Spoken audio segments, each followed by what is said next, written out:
Jus daun pepaya itu kan mengandung antibiotik. Nah, sedangkan E4 itu adalah bakteri, tapi bakteri baik. Nah, dia akan dilibas sama antibiotik.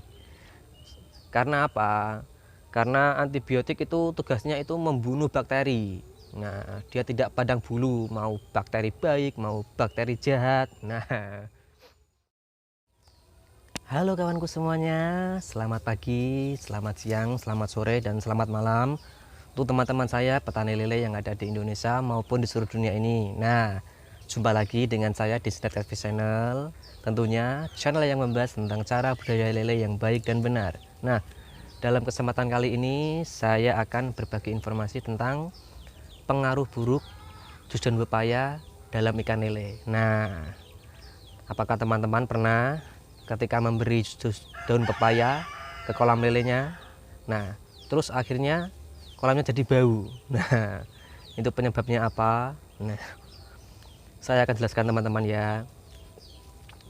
Jus daun pepaya itu sebenarnya bagus untuk ikan lele, tapi harus dengan cara yang benar. Nah, jika salah, bukannya ikan lele kita sehat, malah air kolamnya jadi bau, dan apa yang terjadi? Ikan lele kita akan menggantung. Nah, kalau sudah kayak begitu, itu air kolam kita akan jadi rusak. Nah, kalau kita biarkan, nanti ikannya akan menggantung. Karena apa? Amoniak yang di dalam kolam itu akan cepat berkembang, dan akhirnya apa? Kalau kita biarkan lama-lama, nanti ikannya akan mati. Nah, nanti kita yang rugi.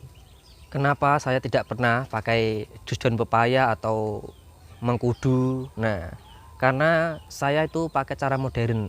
Nah, pakai probiotik. Nah, tahukah teman-teman kalau jus daun pepaya itu mengandung antibiotik? Nah, probiotik itu musuhnya antibiotik.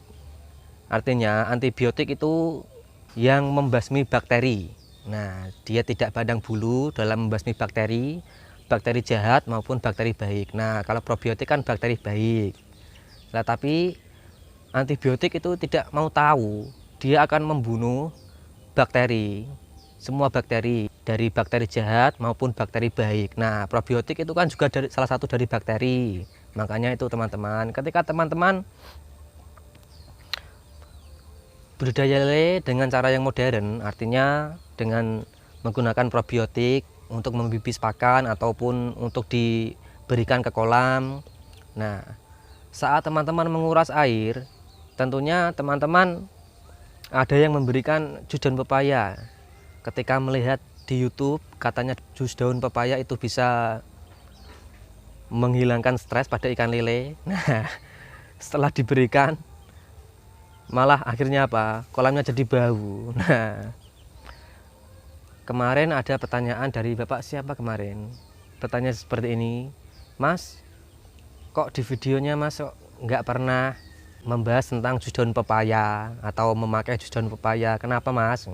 Apakah baik ataukah buruk untuk budidaya lele? Nah, begini teman-teman, simpelnya, kalau kita pakai cara yang alami, nah tentunya kita juga menggunakan bahan-bahan yang alami. Nah, ketika kita budidaya lele dengan cara yang alami, jus daun pepaya ini saya sarankan. Karena apa? Karena kalau alami dengan alami itu tentunya baik. Tapi kalau yang cara modern dan cara yang alami digabungkan itu tentunya kurang baik. Nah, kemarin ada juga pertanyaan tentang persiapan air kolam lele. Nah, persiapan air kolam lele itu dengan E4, dengan jus daun pepaya katanya biar hijau. Ya nggak bisa. Wong jus daun pepaya itu kan mengandung antibiotik. Nah, sedangkan E4 itu adalah bakteri, tapi bakteri baik. Nah, dia akan dilibas sama antibiotik. Karena apa? Karena antibiotik itu tugasnya itu membunuh bakteri. Nah, dia tidak pandang bulu, mau bakteri baik, mau bakteri jahat. Nah, banyak sekali kasus yang seperti itu.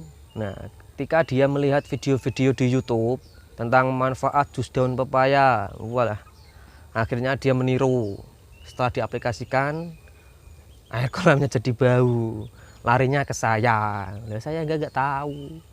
Ya seharusnya dia itu tanya ke yang upload video seperti itu, gimana cara mengatasinya, bagaimana cara mengaplikasikannya.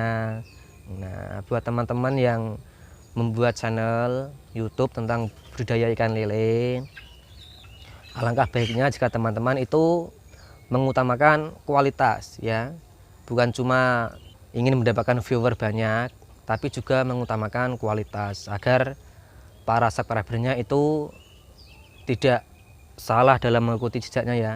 Nah, itu tips dari saya.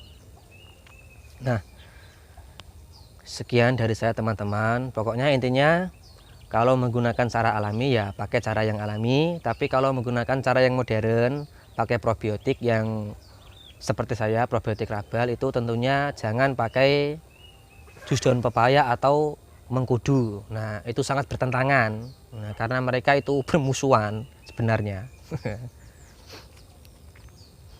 Oke teman-teman, sampai jumpa dan sampai ketemu di video saya selanjutnya. Buat teman-teman yang ingin mengikuti video saya, klik saja tombol subscribe-nya dan nyalakan tanda loncengnya. Nah, ketika saya upload video, nanti ada pemberitahuan ting tung. Nah, Center Catfish Channel mengupload video baru. Nah, itu ditonton apa videonya. Oke teman-teman, kalau ada request silahkan tinggalkan jejak ya di kolom komentar. Nah, saya akan buatkan videonya. Sampai jumpa. Salam patil, salam petani lele. Nah.